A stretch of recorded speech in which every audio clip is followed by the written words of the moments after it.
this lecture, we'll be taking a look at operators in Python.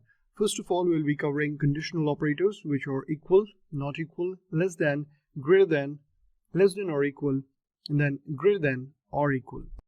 Next, we have logical operators, and these are AND operator or AND not operator.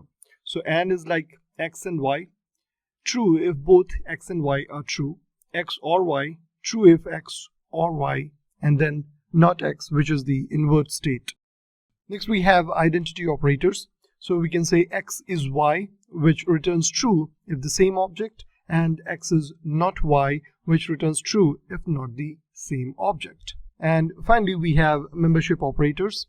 So we can say X in Y, which returns true if X member of collection Y, and X not in Y, which also returns true if X not member of collection Y.